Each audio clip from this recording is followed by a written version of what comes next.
Good evening, everyone. My name is David Freese. I'm the mayor of Tonganoxie. I'm calling to order this March 3rd meeting of the Tonganoxie City Council. Ms. Huntington, would you mind calling the roll, please? Yes, Mayor. Mr. Partridge? Here. Ms. McCutcheon? Here. Ms. Stevens? Here. Mr. Donnelly's absent. Mr. Dale? Here. Thank you, Ms. Huntington. Would you join us in the Pledge of Allegiance, please? I pledge allegiance to the flag of the United States of America and to the republic for which it stands, one nation, under God, indivisible, with liberty and justice for all. Thanks, everybody. Item 2 on the agenda is the approval of minutes, where we review the meeting minutes from February 25th, 2025 this time. Does anyone have any comments or questions about the minutes? If not, I would accept a motion to approve. So moved. Thank you, Mr. Partridge. Is there a second? I'll second. Thank you, Ms. Stevens. All in favor, say aye. Aye. All opposed? Motion carries. Item 3 on the agenda is the consent agenda, in which we review bill payments from the previous period. Are there any questions or concerns about the bill payments for this week? Seeing none, I'd accept. Just I'm sorry, real sir. quick, I'm sorry. I'm curious what the 101 to 8 Ventures West Village. That project has a RHID, or Rural Housing Incentive District, so that's the portion of their real estate taxes that they paid that gets reimbursed through the county.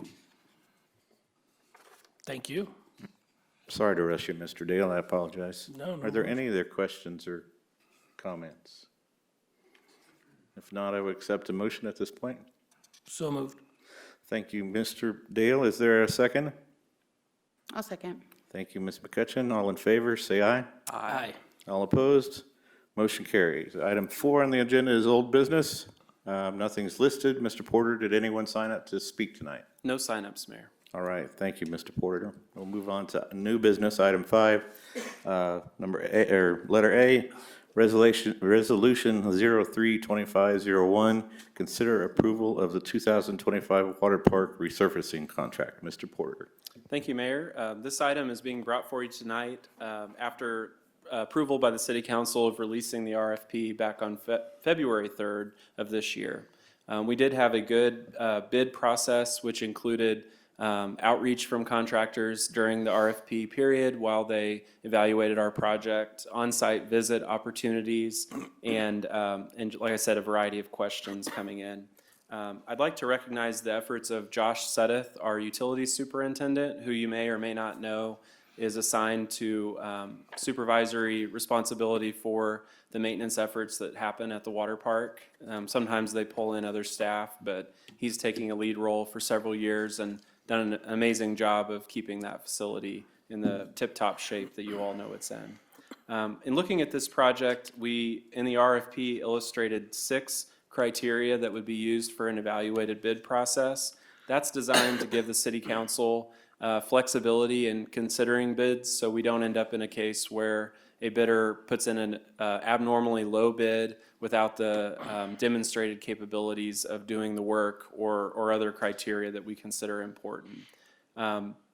As such, obviously cost is one of those criteria, and we've listed the results of the evaluation scores completed by 4 city staff participants in the evaluation, and the cost as well for each of the 4 bids. You'll notice that Insco Industries is the lowest bid cost at $37,571 by a fairly significant margin of a little more than $9,000. That was a little surprising, but one thing to take into account with these results was the fact that Insco in 2020 was the winning bidder and the contract awardee for the same work. So they're very familiar with the project, the extent of the pool, underwater surfaces, and thus probably have somewhat of an experience advantage over the other bidders that participated. You can see they were also the highest rated evaluation score, and again, that's a combined score of those 4 people that participated in that process. As such, I'll also note our Budget for the project was $40,000 in the proceeds of the infrastructure sales tax. So the low bid amount is within that margin, and we're excited about that outcome. We've shared the draft contract that's included in the agenda packet with the presumed low bidder and highest evaluated company, and they do not have any concerns or edits to report at this time. So with your approval, we would proceed immediately tomorrow to execute the contract, work out any required pre-contract steps, and then get them to work right away. And as you'll remember, deadline is early May to have the project done, so you'll see it reflected in the contract that they're required to complete their work by, I believe it was April 29th, possibly. So a couple days before the start of May, which is rapidly approaching. So with that, we'll take any questions you might have. Thank you, Mr. Porter. Are there any questions or comments? I'm curious what the last cost was the last time this was done. And Pull that up in that's- just one moment. Yep. and if the scope of work was it maybe the same? Be just one moment. And Just out of- reassuring that they wanted to come back and do the job. Well, it is, sure, just curious Yeah, from no, that's a great question. Well I done. think, an inflation standpoint. Yes. I think Mr. Brockovich said this morning that that it lasted a year longer. Maybe it was Mr. Porter said it lasted a year longer than what we did when they did it last time. Yes, Mayor, that's correct. So they did the work, and my recollection was corrected some of the base issues that were from a previous contractor. But then we also, in the glass half full, glass half empty, that was after they painted, then we did not open the facility because of the COVID impacts going that year. And so it's not clear, technically, when the water's in there, it helps to filter light and preserve the paint. And so, was it just a year of not using it? Was it a year of being empty? Was it a combination of all the factors? Probably the latter. But while Mr. Porter's looking up the other information, I wanted to also remind you, we've purchased replacement diving boards that were part of the budget discussion as we were moving into this year. The signs internally have all been replaced, so kind of the rules and regulations to come into the park, the rules and regulations governing the slides, the interior facilities, the carpet, that paint, a lot of that's original to the facility, that's all being replaced this year as well. And so you as a governing body do a good job of ensuring there's budget authority to maintain all the capital improvement we need to do for that facility, which could be argued that it's one of the best city-maintained amenities that we offer the community. So we and our staff takes great pride in completing as much work as they can and then contracting with good folks to do the other stuff. So, Mr. Porter. Yeah, so in 2020, the winning bid was $28,520. Thank you. And there were two other bids sub $30,000, so it was a lot tighter back then. Okay, any further questions? Seeing none, I would accept a motion. I'll make a motion to approve Resolution 03-25-01, authorizing the water park resurfacing project contract with Insco Industries. Thank you, Mr. Dale. Is there a second? I'll second. Thank you, Mr. Partridge. All in favor, say aye. Aye. All opposed? Motion carries. Item B on the agenda is consider approval of donation of 2025 Group Water Park Season Pass for Genesis Schools Incorporated auction. Mr. Porter. Thank you, Mayor. I'll give a brief introduction and then, of course, invite Denise Bixby, who you see here tonight in the audience with Chief Lawson and Sean Linenberger, to do a quick discussion with you. She's illustrated she'd like to speak with you tonight a few moments. But as you'll remember, in past years, the City Council has considered and approved a donation request for an annual fundraiser event to support Genesis Christian Academy here in the local community. And in the past, we actually also received similar requests from other schools in the region In recent years, those have not continued, but staff do have it included in the agenda statement, the estimated value and other background information if you'd like any. But of course, I'd like to invite Denise to address you now.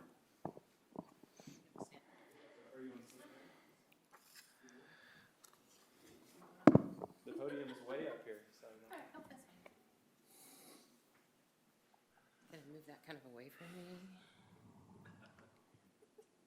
Hi, I know some of you don't know me. My name is Denise Bixby. I live here in town, and I have been affiliated with Genesis Schools now for almost 20 years. It's hard to think about that, but yes. And for a number of years, I was trying to think about how many, maybe it's been 10 to 15 years, we have asked the council to supply a season pass, a family season pass or a group season pass to our annual fundraiser. It is a wildly successful thing for us because people want to go to the pool. So I haven't been able to come up and actually ask and or thank you for your past participation. So here I am. Thank you. Thank you. And also thank you for replacing the carpet at the pool. Thank you. Thank you. I'm very excited about that. Thank you, Ms. Bixby. I have a question. Is one enough? Yes. Okay. One is fine. Okay. For the number of people that we get, we have somewhere between 300 and 400 people come through our gates for our silent auction, live auction, and dinner. One is sufficient, Okay. All right. so. Any questions, council? Thank you, Ms. Bixby. Okay, thank you. If there's any discussion, any further discussion? If not, I would accept a motion. I will make a motion to waive the $180 Tonganoxie Water Park Resident Group Season Pass fee and donate it to the Genesis Christian Academy for use at an upcoming annual silent auction.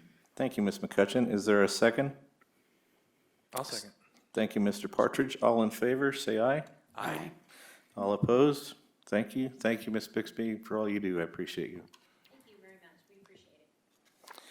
All right. Item C, consider approval of purchase of two Chevrolet Tahoe vehicles, associated outfitting costs, and sale disposition of department equipment for the police department. Chief, you want to start there, or you want to start with Mr. Porter? I'll start if that's all right, Mayor. Okay. So I'll outline briefly the background on the budget and why we're here for you tonight. Tonight's the procurement approval of a budgeted initiative included in the adopted 2025 annual budget in the police department general fund and in the police department capital fund. The Tahoe vehicles have been a trend that our fleet has shifted towards in the previous years, and we detailed that in a lot more specific detail in the summer budget discussions last year. Chiefs prepared the attached quote for your consideration tonight, and that is for two of the Chevy Tahoe 2025 vehicles at a price of combined $109,680.40. That budget allocation was $110,000 in the city's general fund, so the result of that bid is very successful in terms of our projections last year. We also then need to equip them with safety equipment, lights, sirens, all the other miscellaneous equipment such as radio connectivity and others. And those will be completed in this proposal by a company called Vehicle Source, SVS, and they'll do that for a price of $25,536.73. You may remember from the last vehicle purchase for the police department that this bidder was utilized, and they were a successful vendor in a very difficult and intricate process that involves a lot of complex work on the vehicles after they're taken in with none of that installed. And so our chief has assured us, and our persons in the police department that work on that type of project have assured us they feel confident about that vendor to do a good job. That budget allowance, again, was $26,000, so again, right under the margin with this quote.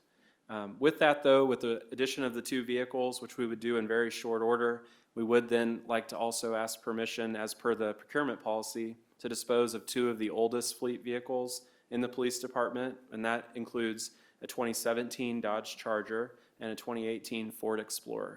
And since those would be disposed of on a public auction site, Purple Wave, that we've utilized in the past, we will not say anything nice or not nice about those tonight. So they'll bring the highest possible price in that effort, if anybody dives in deep to our discussion tonight. Happy to take any questions you have on the procurement approach, and I'm sure Chief would also be happy to answer any questions you have. Thank you, Mr. Porter. Any questions, council? Okay. I would accept a motion then.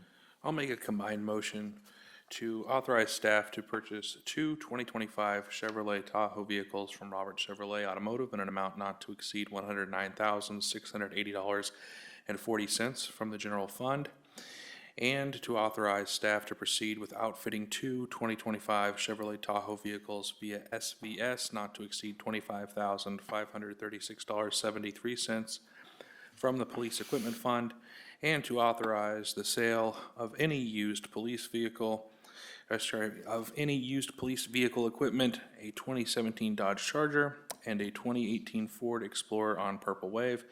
The sale may transpire upon the activation of the newly purchased vehicles. Thank you, Mr. Partridge. Is there a second? I'll second. Thank you, Ms. Stevens. All in favor, say aye. Or I'm sorry. Yes, all in favor, say aye. Aye. Aye. Aye. All opposed? Motion carries. Thank you, Mr. Porter. We'll move on to item D, city pet licensing program discussion. Thank you, Mayor. Bad night. that's all Mr. right. Porter.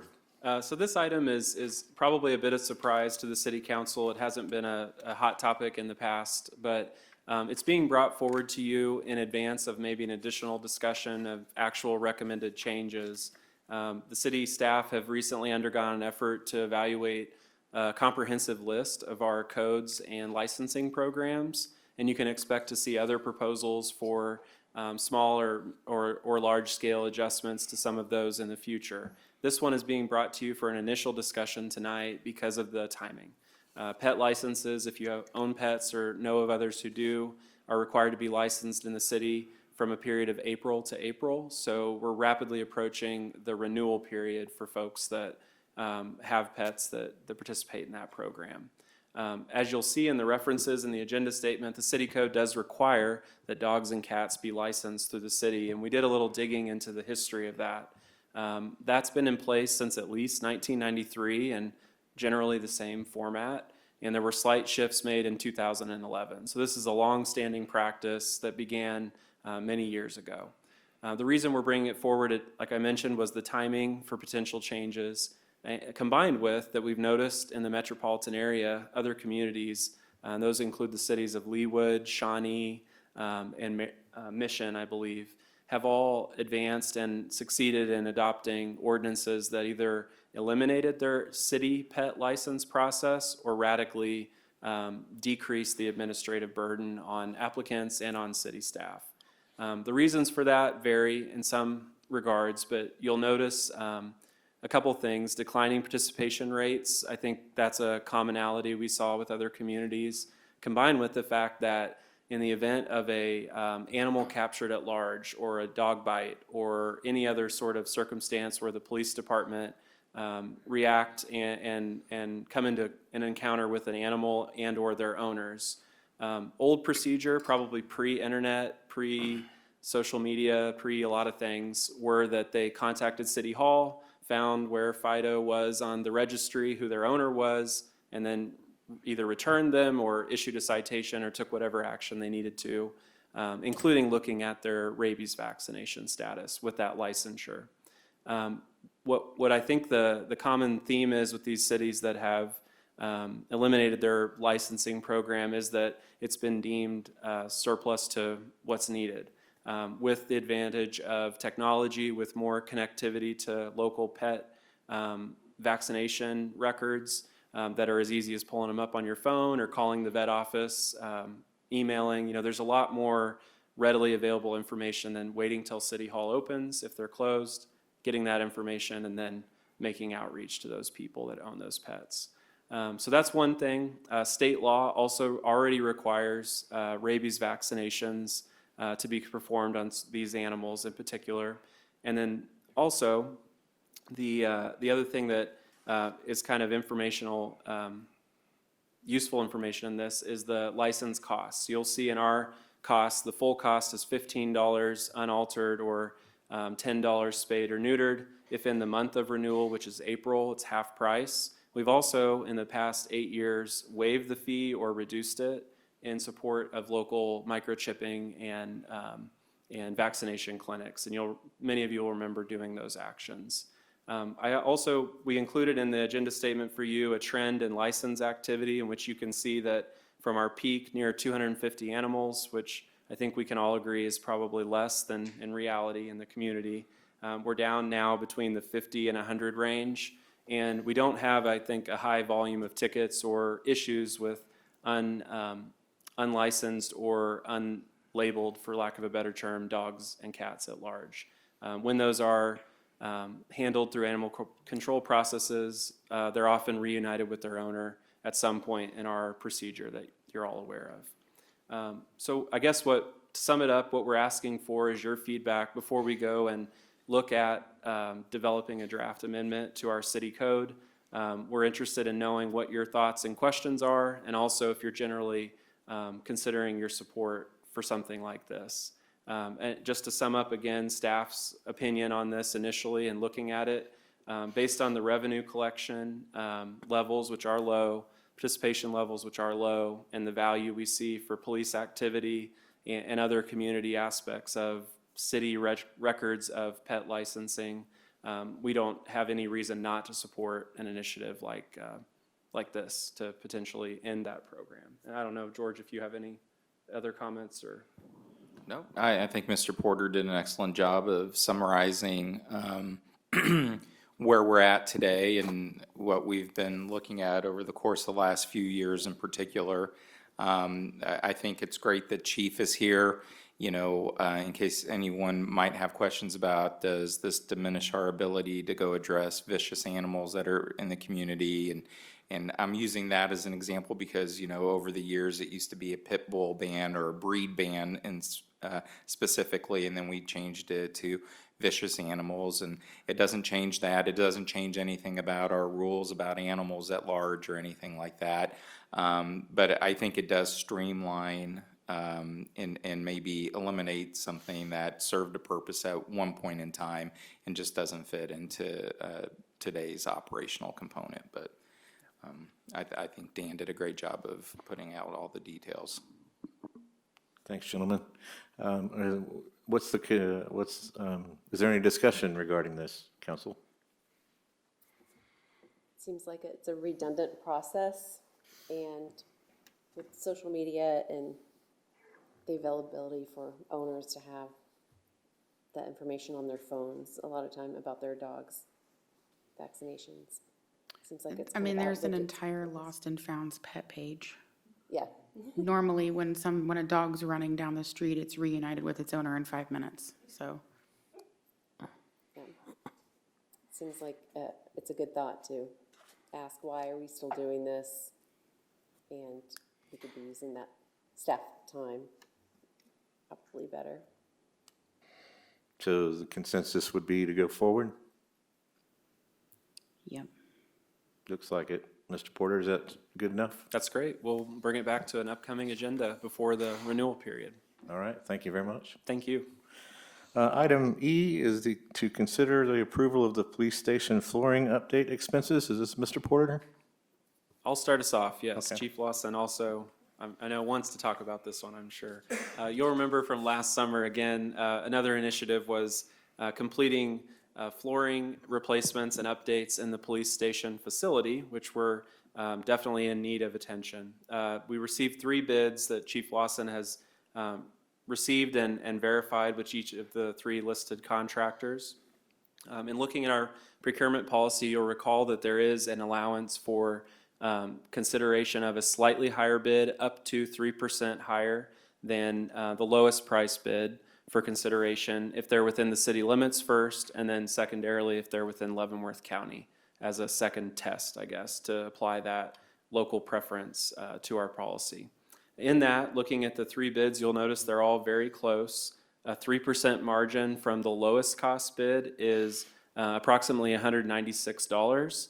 And as you'll see in the listing, Midwest Carpet, which is a business located in the city limits, is only about $36, if I have that math correct, still higher than the low bid price. So staff do recommend that the city council consider awarding the project to Midwest Carpet here in the city of Tonganoxie as a result of the bid outcomes.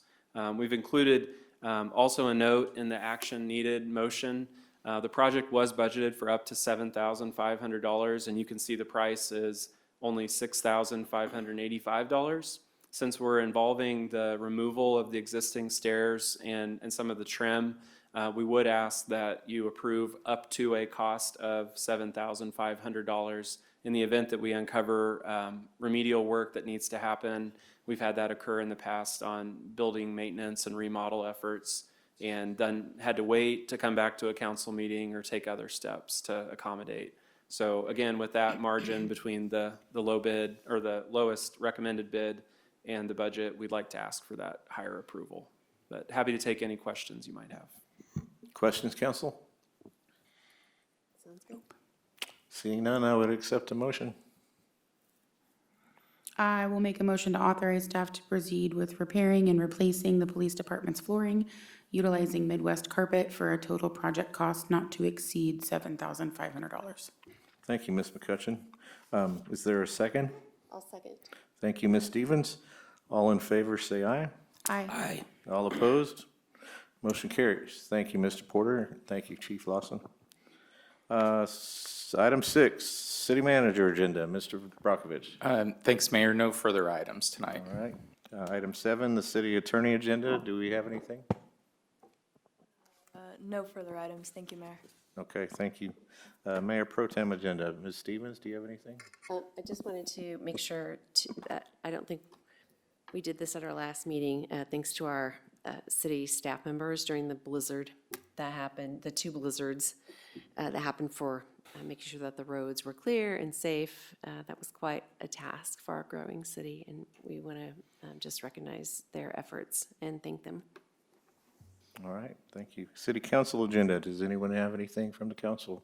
Yes, I want to congratulate our girls wrestling team for winning the first championship, state championship, by a girls team in Tonganoxie High School history. I assume we're going to hopefully have them by, and I'll give my true plaudits then. But and because my daughter will die of embarrassment if I mention her name, she's on the team, and so I've witnessed these girls firsthand at many different occasions the last couple of years, and I just want to let you all know that the way that they represent their school and the name they wear across their chest is truly something we can all be proud of. It's a very individualistic sport. I didn't know anything about wrestling before Eliza started, but it's one-on-one in a ring, right? But the way that these girls support each other through victories and in defeat, being there for each other is just, it's a wonderful thing. And their support group and their coaches and the team moms keeping the snack buckets full. It's just been a great thing watch all year, and I'm so proud of them. And I'm so happy that the community came out on Saturday night to support them when they got back, and the police department for doing their part, both giving them a police escort in and out of town. It really meant a lot to them. So thank you for all that. Cool. Thank you, Mr. Partridge. Anyone else? I would echo Mr. Partridge's statements, and we will do our best to bring them in here to recognize them in a few weeks. Next meeting is during spring break, so it probably won't be then. So maybe the first week in April, perhaps. As for my agenda, I have nothing other than we have an executive session tonight. Ms. Stevens, could you read that for us? Certainly, Mayor. Oh, can I interrupt? I'm sorry to interrupt you. It's also Ms. McCutcheon's birthday coming up this week, next few days, so wanted to wish her a happy birthday. Happy birthday. Thanks. Happy birthday. Get a fresh new year. No, I don't think anyone should. Yes, yes, you should. It's my last year in my 30s. It's a big deal. Okay, Ms. Stevens, thank you. I move that the city council recess into executive session to discuss amending the city manager's employment contract following his annual evaluation pursuant to the personnel matters of non-elected personnel, exception KSA 75-4319B1. The executive session will include the city attorney, assistant city manager, as well as council. The open meeting will resume in the city council chamber in 5 minutes, which will be 7:35 PM. Do we have a second? Second. All in favor, say aye. Aye. We're in executive session.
is still broken. And then had to go around and back. Jake, you Mondayed way harder than I Mondayed. All right, we're returning to our open meeting and no binding action was taken at the executive session. Mr. Dale, do you have a motion? for I us? would like to make a motion to authorize the execution of the First Amendment to the city manager's employment agreement. I'll second. All right, thank you, Mr. Dale. Thank you, Ms. Stevens. All in favor, say aye. Aye. All opposed? Motion carries. Thank you very much. I have nothing further. Mr. Dale, do you have anything? Let me think here. There was something. Adjournment, perhaps? I'd like to make a motion to adjourn. Do we have a second? Second. All in favor, say aye. Aye. We are adjourned. Thank you. See you in a couple weeks.